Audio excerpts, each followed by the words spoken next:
Le régime macronien ne tient qu'à un fil, il ne tient qu'à la lâcheté, le comportement absolument honteux, totalement indigne des parlementaires français qui ont la possibilité de nettoyer le paysage politique français en le destituant. Plusieurs signes indiquent que Macron est particulièrement nerveux, fébrile. On se souvient de la baffe de Hanoï qui lui a été administrée par son ou sa compagnon ou compagne. C'est un indicateur, c'est très révélateur de la nervosité du couple. Alors pourquoi ce couple est-il nerveux? Il a des raisons de l'être. Parce qu'une date se profile. Elle est aujourd'hui très proche.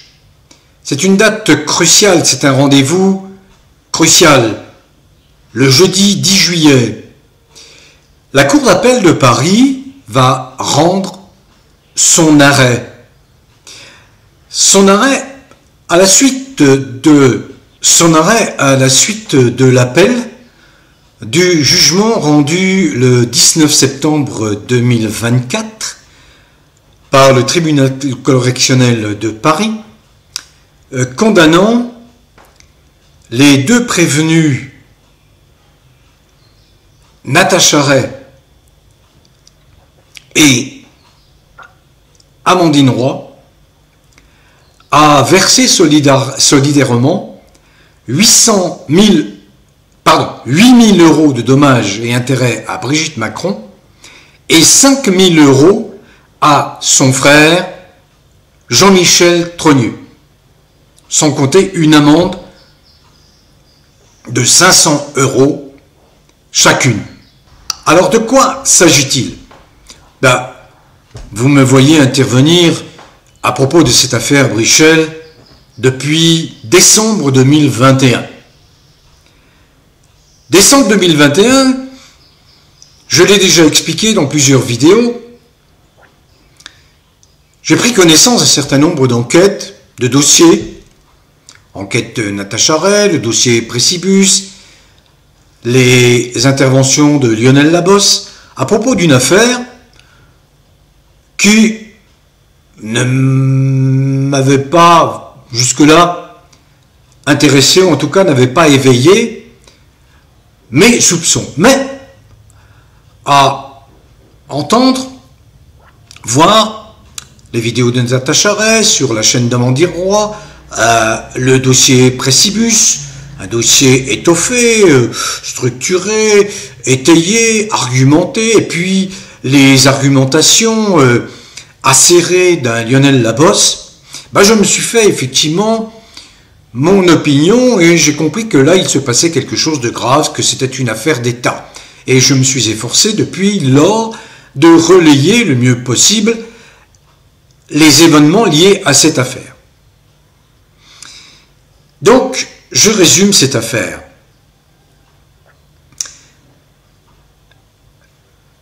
Depuis 2017, avec une amplification à partir de 2021, donc suite au travail d'investigation de plusieurs enquêteurs que je viens de citer, l'affaire que j'ai baptisée Brichel s'est propagée sur Internet et à travers le monde. Une rumeur persistante. Aujourd'hui encore, on le voit avec l'intervention de Candace Owens, je vais en dire un mot. Rumeur qui s'est propagée sur Internet à travers le monde. Quel est l'acteur central de cette rumeur? L'acteur central de ce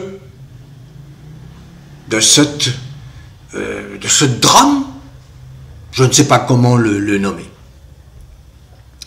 Eh bien, c'est un personnage qui s'appelle Jean-Michel Trogneux. Un personnage qui est invisible, apparemment introuvable. Or, ce personnage est, d'après les dires de Brigitte Macron, qui est la conjointe de Emmanuel Macron, ce personnage n'est autre que son frère, mais un frère introuvable. Alors, c'est ce qui a éveillé les soupçons des enquêteurs, des fins limiers, sur la base aussi de sources fiables, diverses, autorisées, aurait dit Coluche. Et ces enquêteurs sont arrivés à la conclusion, en apportant des éléments de preuve, en exploitant un réseau d'indices graves et concordants, selon la formule juridique, ils sont arrivés à la conclusion que Jean-Michel Trogneux et Brigitte Macron ne font qu'un. Ça n'est qu'une seule et unique personne. Alors qui est cette personne? Qui est-elle réellement cette personne? À partir du moment où ces enquêteurs et d'autres qui ont emboîté le pas, comme Candace Owens, ont examiné toutes ces preuves, cet amas considérable de preuves, ils sont arrivés à cette conclusion que Jean-Michel Trogneux et Brigitte Macron ne font qu'une seule et unique personne, avec un passé assez rocambolesque, pour ne pas dire douteux, de ce Jean-Michel Trogneux. Donc c'est ce qu'a révélé en partie, en grande partie, Natacha Ray, et c'est ce qui lui a valu d'être poursuivi par deux plaignants, Brigitte Macron et son frère Jean-Michel Trogneux. Le jugement est intervenu, le procès est intervenu le 19 juin 2024 et le jugement a été rendu public le 12 septembre 2024. Bien évidemment, les deux mis en cause, défendus par leurs avocats respectifs, maître François d'Angléan qui défend Natacha Ray et Maude Marian qui défend Amandine Roy, ont interjeté appel, ont fait appel. Alors nous sommes là à la veille du rendez-vous crucial, parce que la cour d'appel devra dire à la fois sur le fond et sur la forme ce qu'elle a décidé. Ce qui rend, de mon point de vue, beaucoup plus clair les emportements de Macron depuis quelques mois, les énervements de Brigitte Macron qui n'hésite pas à baffer son gars sur la passerelle d'un avion, sur l'aéroport d'Hanoï au Vietnam. Bien sûr qu'ils sont sur les nerfs, ils sont tendus. Ils savent que s'ils cachent une vérité qui cache, c'est une vérité qui cache un scandale d'État, alors c'en est fini d'eux et de cette imposture, monumentale imposture. Donc ce 10 juillet, ce jeudi 10 juillet, la Cour d'appel va rendre son arrêt. Elle va dire le droit. On peut penser, on peut s'attendre que ces juges du siège, ce ne sont pas des magistrats du parquet inféodés. Je m'explique. Les magistrats du parquet sont, malheureusement, on peut le déplorer, au sein de l'institution judiciaire, aux ordres du pouvoir politique, un fait qui s'est lourdement aggravé avec l'arrivée de Macron. Donc ces juges du siège, ces juges d'appel vont devoir dire si le jugement de première instance qui a condamné Amandine Roy, qui a condamné Natacha Ray, est un jugement qui ne peut être remis en question, ou si, au contraire, ce jugement doit être cassé. Et s'il est cassé, et c'est ce qui rend extrêmement nerveux, fébrile, le couple maudit de l'Élysée, s'il est cassé, alors toutes les hypothèses sont possibles, y compris la démission de Macron. Car comment pourrait-il tenir politiquement alors qu'il a maintenu un mensonge d'État pendant des années? Et la Cour d'appel, si elle casse le jugement de première instance, confirmera effectivement qu'il y a eu au plus haut niveau de l'État, la première magistrature de l'État, la présidence de la République, un mensonge qui est un mensonge intolérable, inacceptable pour la crédibilité des institutions, pour la crédibilité du pays vis-à-vis du monde, à l'international. On voit bien comment ce Macron essaye d'exister par tous les moyens. Il gesticule. Vous voyez, ce ne sont que des gesticulations. Il menace alors qu'il n'est qu'un pantin, qu'il n'a plus aucun pouvoir, qu'il n'a plus aucune possibilité d'influence sur le plan diplomatique. Il faut quand même comprendre que Macron a massacré le réseau diplomatique français. Interroger des diplomates, interroger des hauts fonctionnaires qui siègent dans des chancelleries à l'étranger. Ils vous répondront, bien mieux que je ne peux le faire. Macron casse tout, il est là pour détruire la France. Je ne vais pas m'engager dans cette digression, ça prendrait trop de temps. Donc, il faut bien comprendre que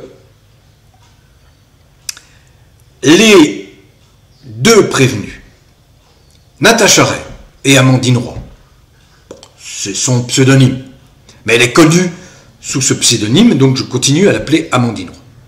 Encore une fois défendue par deux remarquables avocats, François d'Augléan, qui ne manque pas d'ailleurs d'humour et de sarcasme, et Maude Marian.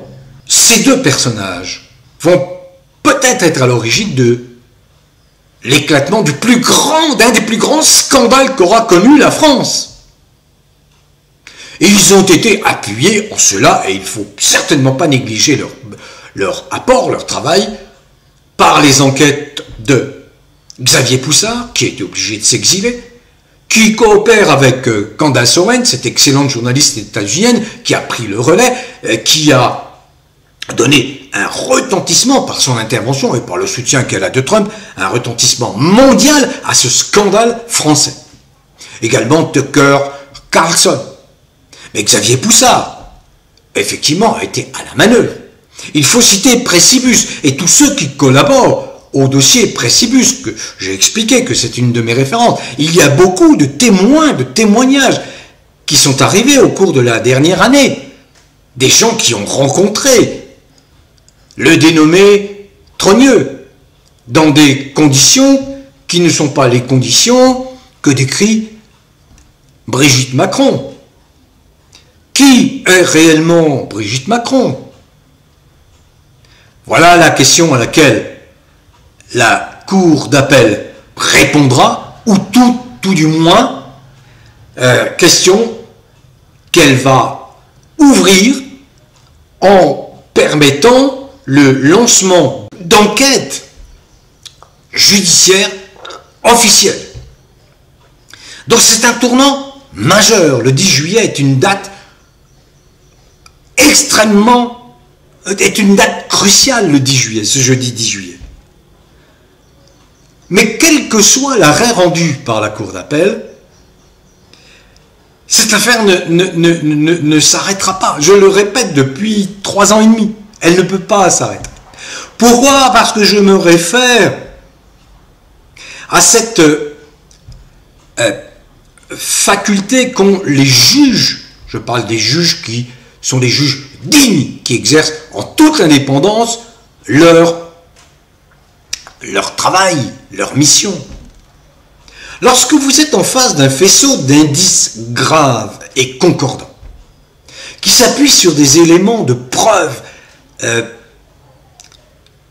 qui sont incontestables, eh bien, ces juges, sauf à être des juges corrompus, il peut y en avoir qui sont sous la coupe de l'ère macronienne, mais ne peuvent pas ne pas dire à un moment donné non. Même si la Cour d'appel rend cet arrêt, il y a trop de doutes. Il ne faut pas oublier la plainte qui a été déposée par Christian Cotten à la fin du mois de décembre 2024, plainte contre X, mais qui vise en fait Jean-Michel Trogneux. Alors même si la Cour d'appel confirme le jugement de première instance, il y a une autre procédure judiciaire engagée par Christian Cotten et ses avocats contre Jean-Michel Trogneux pour des qualifications lourdes, très lourdes. Et à nouveau, Brigitte Macron et son supposé frère, qui ne sont jamais présents aux audiences des procès qu'ils engagent, qu'ils intentent, eh bien devront à nouveau faire face, mais cette fois, non pas en tant que plaignants, mais en tant que prévenus. Ils devront répondre, apporter des éléments de preuve sur leur qualité, sur leur personnalité réelle. Qui sont-ils, les deux acolytes? Jean-Michel Trogneux, l'invisible, l'arlésienne, le fantôme, et Brigitte Macron. Donc, l'affaire Brichel est très très loin d'être terminée. Mais c'est d'ores et déjà, elle s'annonce cette affaire comme un des plus grands scandales d'État que la France ait jamais connu. Et ça s'explique, et je vais conclure là-dessus, c'est ce qu'a bien expliqué Candace Owens, qui a à nouveau été menacée par les conseils de Macron et de Brigitte Macron. Elle est aux États-Unis. Elle n'a pas lâché l'affaire. Elle a publié il y a quelques mois 4-5 vidéos pour révéler au monde entier le scandale qui se produisait à la tête de l'État français. Et là, elle reprend cette affaire.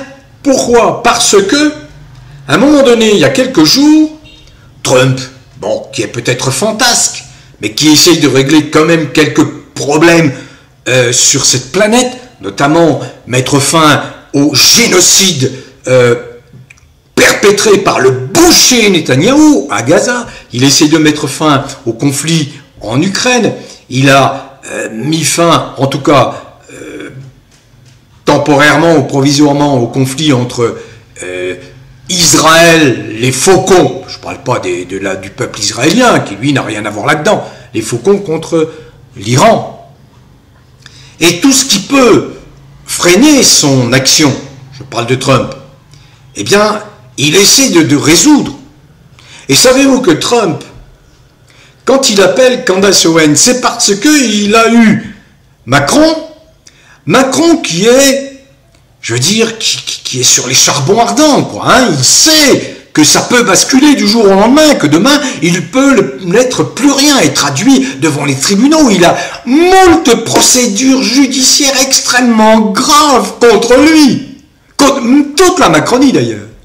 Donc Macron fait le chantage auprès de Trump et dit à Trump, dis à ta journaliste Candace Owens, je traduis avec mes mots de Verdi, dis à ta journaliste Candace Owens de fermer sa gueule, qu'elle arrête de parler de Brigitte, s'il te plaît, sinon moi, je vais te foutre des bâtons dans les roues, je vais t'emmerder au possible, je vais faire tout ce qui m'est possible pour t'empêcher d'arriver à une paix en Ukraine avec Poutine. Quelques jours après, il appelle Poutine, ce qu'il n'avait pas fait depuis 3 ans. Alors, vraiment, ce mec est complètement inconscient, parce qu'il existe. Les autres n'existent pas, hein. Vous comprenez bien, c'est Gatori, l'a bien décrit. C'est moi. Il n'y a que lui. Bon, Poutine l'a pris pour ce qu'il est. Il n'a eu aucune influence, puisqu'il passe son temps à dénigrer la Russie, à montrer la Russie comme étant le danger à abattre, alors que la Russie ne nous menace pas. La Russie, historiquement, je ne vais pas revenir sur cette histoire de conflit Ukraine, la Russie s'est vue dépouillée après la chute du bloc soviétique en 1991 de un certain nombre de territoires sur lesquels historiquement elle régnait, notamment l'Ukraine. Donc, il s'empresse d'appeler Poutine. Il faut dire l'inconscience du gars, il faut dire la crétinerie du raisonnement. Il faut quand même comprendre ce qu'est Macron.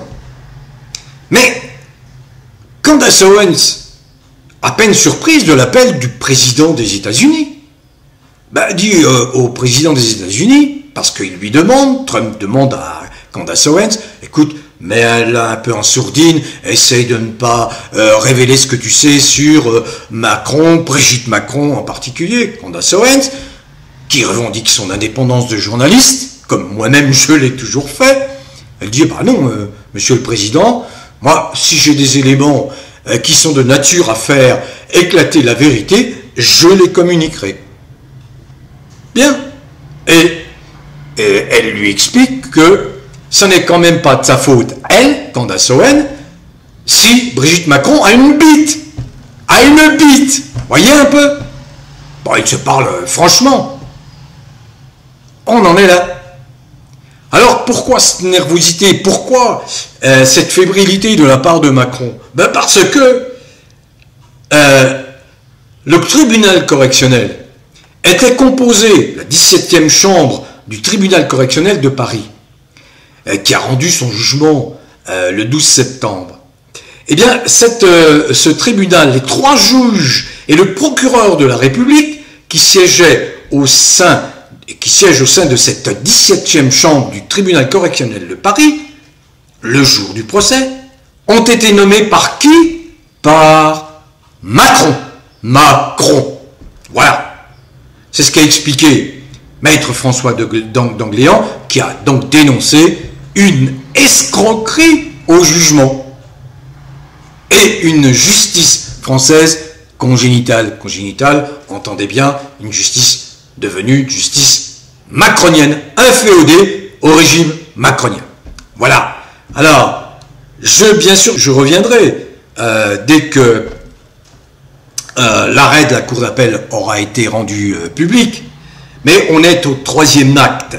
Et c'est un 3e acte qui est d'une extrême importance. Et à la limite, je dis, quel que soit l'arrêt qui sera rendu, si l'arrêt va dans le sens de casser le jugement de première instance, ça veut dire que justice sera rendue à Natacha Ray et à Amandine Roy. Et il est temps qu'on leur rende justice, parce qu'elles défendent, ce sont des alerteuses extraordinaires, comme le sont Xavier Poussard, ceux qui travaillent pour Précibus, Lionel Labosse, et tous ceux qui relaient, auxquels j'appartiens. Donc, encore une fois, tout mon soutien moral va à, d'abord, ces 2 femmes. Je pense qu'on peut s'attendre à un rebondissement retentissant le 10 juillet. Voilà. Bon vent à tous. Continuez à cultiver le bien-être, restez en marge de cette Macronie infâme. Et je répète, le programme EVAR, c'est une attaque frontale contre les enfants. Protégez vos gosses à la rentrée.